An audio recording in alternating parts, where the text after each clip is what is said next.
그래요. 예, 안 되죠. 다만 이제 이런 건 있죠. 이게 계약서가 왜 좀 필요하냐면, 예를 들어서 이제 계약이 잘 될 수도 있고, 아니면 저기 계약이 좀 깨지거나 삐끗삐끗할 수가 있잖아요. 그때 이제 계약서 내용이 있으면은 그 계약서 내용대로 뭔가 서로 그 조율을 좀 할 수가 있거든요. 예를 대표적인 게 뭐냐면은 누가 계약 위반하게 되면은 그 계약금 매매 대금의 거래 대금의 10% 정도를, 보통은 계약금이죠. 그 계약금 정도의 손해배상 책임을 진다라든지 그런 부분이 이제 문방구 계약서 같은 데는 보통 기재돼 있단 말이에요.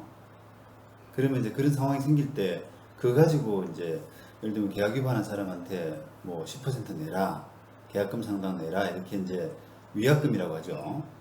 손해배상 예정, 위약금 이런 표현을 쓰는데, 그런 이제 그 나름의 이제 뭔가 정리를 할 수가 있는데, 이거 같은 경우는 지금 써놓은 게 지금 금액밖에 없단 말이에요.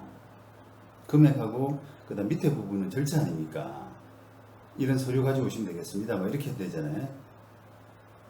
예, 그러니까 이런 상황이 생겼을 때, 이제 삐끄덕한 상황이 생겼을 때 어떻게 처리하느냐라고 하는 부분이 이제 매우 불안전해지는 거죠.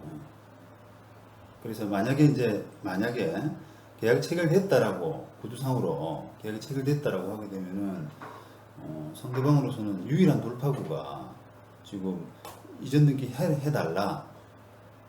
보통은 만약에 이제 정식으로 계약서를 쓰고 계약이 체결됐는데 만약에 매도인이 안 한다라고 할 때, 매수인 입장에서는 계약을 이행해라라고 이전 등기 해달라, 내 돈 받고 이전 등기 해달라, 이런 것뿐 아니라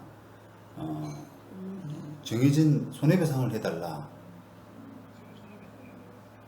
그러니까 정해진 손해배상을 해달라 이렇게 할 수 있는데, 이건 지금 정해진 손해배상이 없잖아요. 그죠? 예, 그러니까 그게 이제 계약서에 보면은 계약을 위반한 사람은 뭐 계약금 상당, 보통은 이제 거래대금이 10%인데 계약금 상당의 손해배상을 한다라는 부분을 기재한단 말입니다. 근데 이거는 중개업자가 이제 그거를 용의주도한 사람들은 그거를 그 문자로라도 그런 부분을 적는 사람들이 있어요. 이건 계약 위반하시게 되면은 계약금 상당의 배상을 하셔야 됩니다라고 이렇게 문자로 보낸단 말이에요. 그럼 오케이라고 하면은 이제 합의가 된 거 아닙니까? 근데 지금 그런 내용들이 없잖아요. 그러니까 이제 그거는 일단 손해배상을 해달라라고 하는 부분은 일단은 이제 손해배상 예정은 없고요. 위약금 약정은 없으니까 그렇게 해결할 수는 없죠. 다만 이제 아까 말씀드린 것처럼 이게 계약은 체결됐다라고 하면은 우리가 이전 등기하라 의무는 있는 거예요. 이전 등기하라 의무.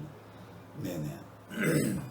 그럼 상대방이 소송해서 만약에 청구를 하게 되면은 우리는 돈 받고 넘겨줘야 될 의무가 있는 거죠.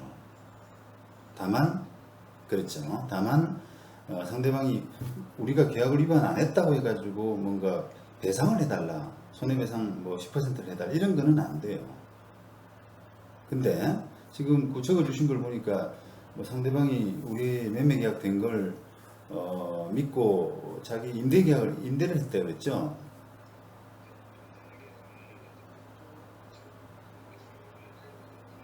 예, 예,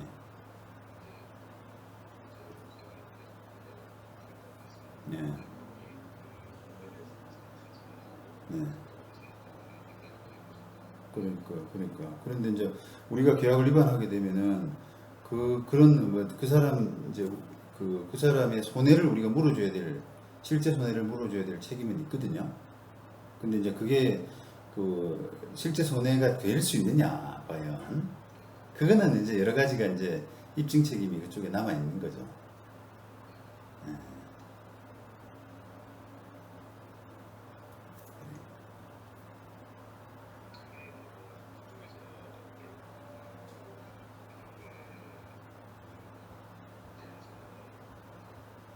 없죠.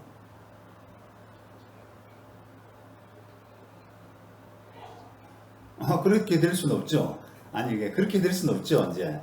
상식적으로는. 아니, 될 수가 없어요. 그냥 인정을 잘 안 해줘요, 이렇게는.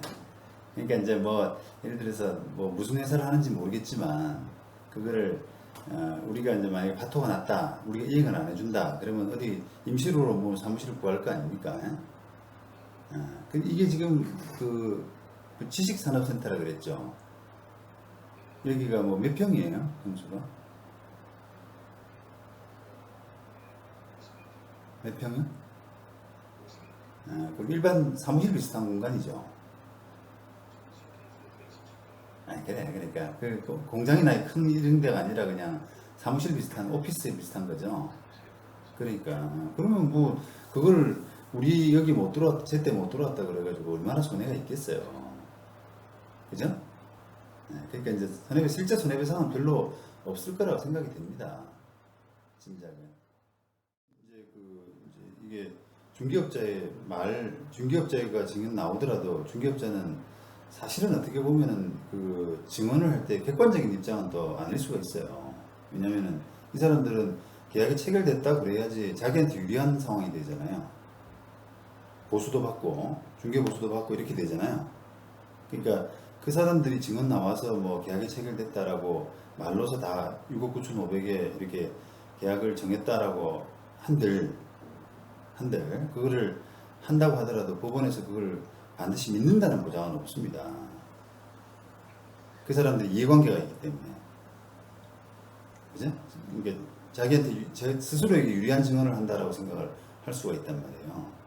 게다가 이제 부동산 거래는 이게 비교적 계약서로 쓸 법한 계약 서면에 친한 표현이라는 쓰거든요. 서면에 친한 계약이에요. 다시 말하면 계약서 쓰고 도장 찍기 전까지는 뭔가 아직까지는 협상 단계다. 아직까지는. 그러니까 뭔가 계약이라는 게 이게 픽스가 되는 그 단계까지가 돼야지 뭔가 이렇게 그 계약으로서 성립되는데 그 마음에 도장 찍기 전까지는 그 마음이 왔다 갔다 하고 또 팔지 안 팔지 이런 부분도 마음이 흔들리고 하는 그런 단계가 있다고 보기 때문에 그래서 서면에 친한 계약으로 봐요, 법원에서는. 그래서 이걸 계약서도 없이 뭐 계약이 체결됐을까라고 이렇게 의심을 가지고 본단 말이에요. 그런 부분을 이제 한다 그러면은 한번 다퉈볼 만한 사건이긴 해요. 그를. 그러니까 중개업사하고 대화할 때도 그게 아직 6억 9,500이란 말은 났었지만 그게 내가 완전 오케이다. 이런 말은 내가 하지 않았다. 이렇게 해서 한번 부인을 해볼 수도 있는